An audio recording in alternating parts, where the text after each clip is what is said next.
قانون کے نفاذ میں نرمی، یہ قانون کا سر کچلنا ہے اور رعایا اور عوام کو بے امن کرنا ہے، بے امن کرنا ہے۔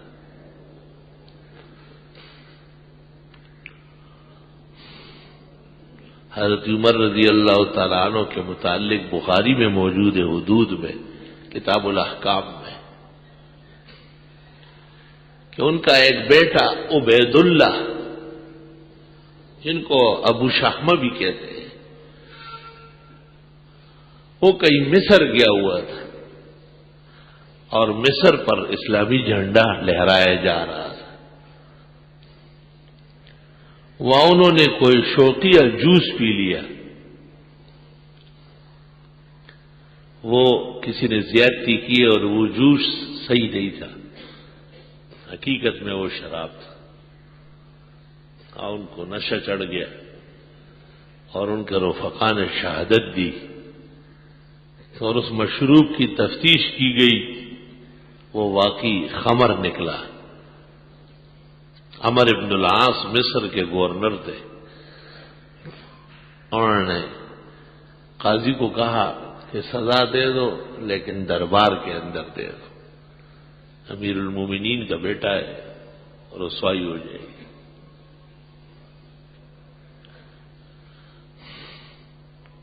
حضرت عمر کو مدینہ منورہ میں پتہ چلا،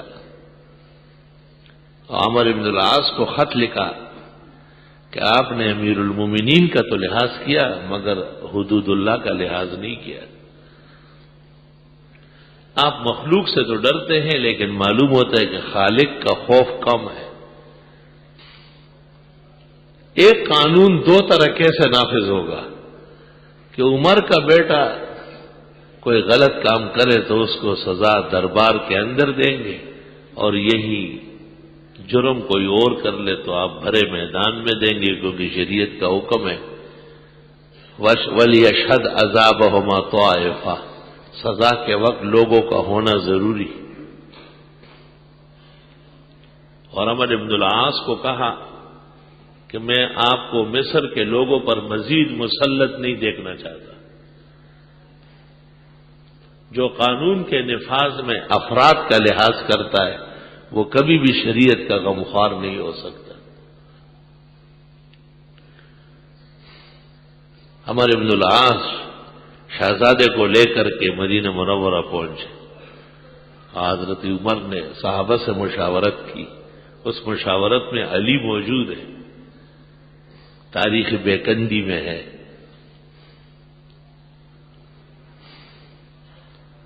بعض صحابہ کا خیال یہ تھا کہ سزا ایک دفعہ ہے، دوبارہ ضرورت نہیں ہے، لیکن حضرت عمر نے کہا کہ وہ سزا کا لازم ہے، وہ اسلام کے اصول کے مطابق نہیں ہے، دوبارہ سزا نافذ کر دی۔ وہ سفر بھی کر چکا تھا اور بیمار بھی تھا بہت زیادہ، آخری درے جب لگ رہے تھے تو بے ہوش ہو گیا۔ آپ نے جلاد کو کہا کہ رکنا نہیں، جب وہ بالکل کوڑے پورے ہو گئے اور وہ نڈال ہوا تو حضرت عمر نے اس کا سر اٹھا کے اپنی ران پہ رکھا اور زار و قطار روئے، اور وہ فرمایا کہ یہ نہیں کہ مجھ میں رحمت پدری نہیں ہے، لیکن قیامت کا عذاب بہت سخت ہوگا، اور اس وقت آپ کی وجہ سے میں بھی رسوا ہو جاتا کہ انہوں نے سزا کے نفاذ میں فرق کیا ہے۔ ویسے عمر کا نام آتا ہے تو تاریخ میں اور سلاطین میں دبدبہ آ جاتا ہے، کیونکہ اللہ کے قانون میں بہت سخت ہے۔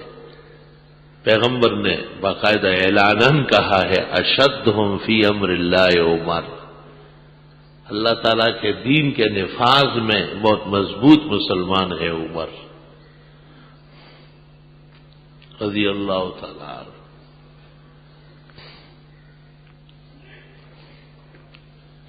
ہر کام اپنے مقام پر قابل قدر ہے، سختی اور تشدد مصلحت کے لیے فائدہ مند ہے۔ شاگرد کو آپ نے تنبیہ کی،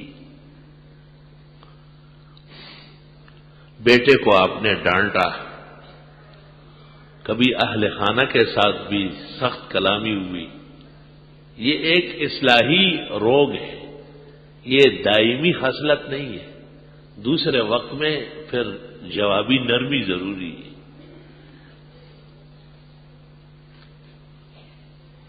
حضرت عمر رضی اللہ تعالیٰ عنہ جمعے کا خطبہ دے رہے تھے، ابو داؤد اور ترمذی میں ہے.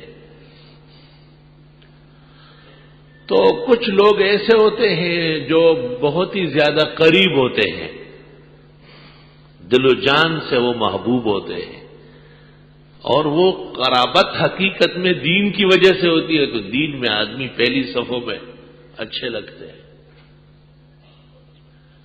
احادیث میں ہے، صحابہ کہتے ہیں حضرت جب قریب تشریف لاتے تو ابو بکر، عمر، عثمان و علی یہ ساتھ ساتھ ہوتے ہیں، اور ہم خوش ہوتے کہ یہی لوگ ساتھ رہے، کیونکہ حضرت خوش رہتے تھے ان کی وجہ سے. اب آپ مسرور اور فرحان ہوتے تھے. سب لوگ ایک جیسے نہیں ہوتے. اور حضرت کی جب کوئی دعوت کرتا تو اس حضرت کو فرماتا کہ انت و مما کا من اربع و خمس. حضرت آپ اور 4-5 ساتھی، مراد ابو بکر، عمر، عثمان و علی ہوتے. یہ آداب ہے کہ کسی بزرگ ہستی کی یا کسی دوست اور محبوب کی دعوت ہو تو ان کے اہل محبت کو بھی کہا جائے، اگر کوئی ظاہری اور شرعاً کوئی منع نہ ہو.